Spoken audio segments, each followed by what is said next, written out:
Rising from the waters of New York Harbor, the Statue of Liberty stands as one of the most recognizable symbols of freedom, hope, and human aspiration in the world.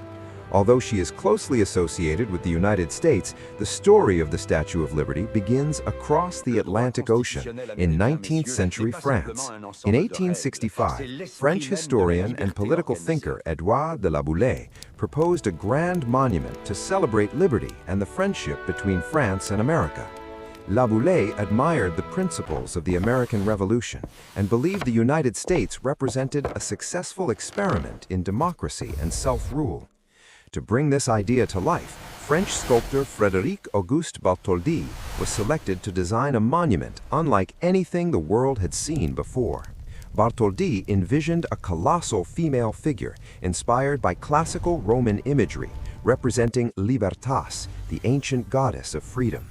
The statue would hold a torch high above her head, symbolizing enlightenment and the guiding light of liberty for all people.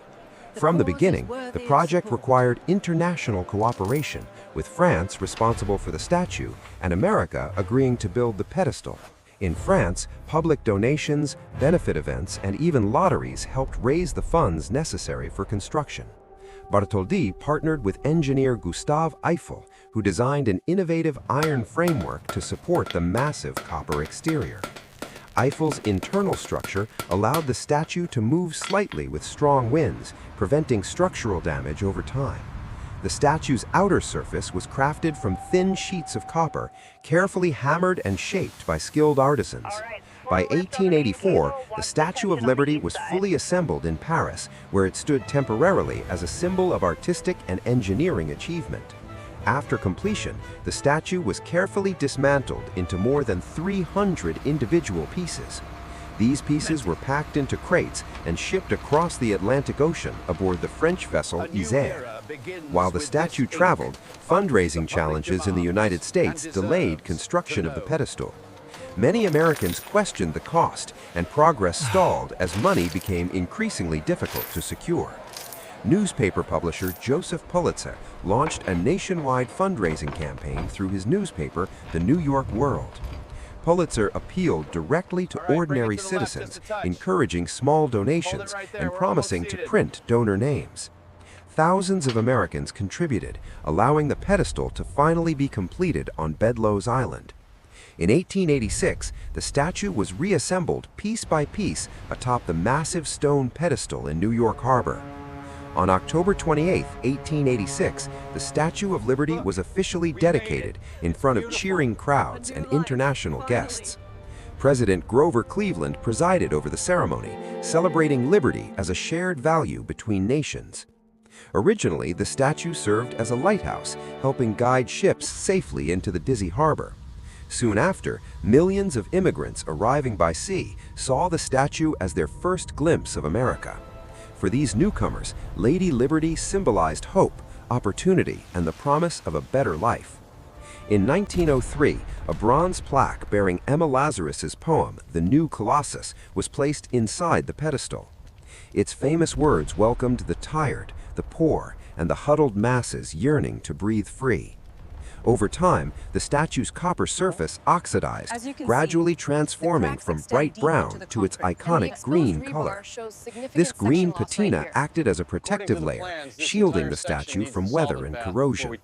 The statue endured storms, pollution, and decades of exposure in a rapidly industrializing nation. In 1916, an explosion damaged the statue, leading to permanent closure of public access to the torch. During both World Wars, the Statue of Liberty stood as a powerful reminder of freedom under threat. By the late 19th century, age and wear made it clear that major restoration was necessary. In the 1980s, a massive international restoration project was launched to preserve the monument. Engineers replaced corroded iron supports with stainless steel, strengthening the internal structure. The torch was rebuilt using modern materials, restoring its brilliance while honoring Bartholdi's design.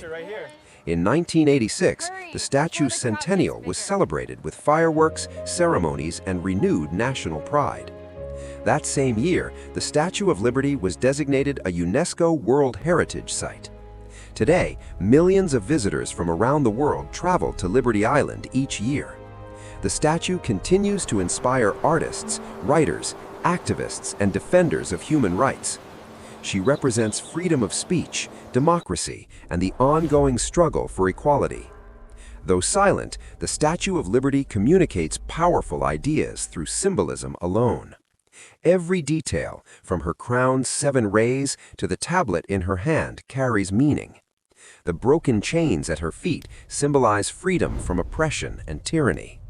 Her raised torch reminds humanity that liberty must be protected, shared, and defended. More than a century after her dedication, her message remains deeply relevant. The statue reflects both America's highest ideals and its unfinished work. She stands not as a completed promise, but as a continuing aspiration for freedom. As she gazes across the harbor, the Statue of Liberty reminds the world that liberty is a responsibility, not a guarantee.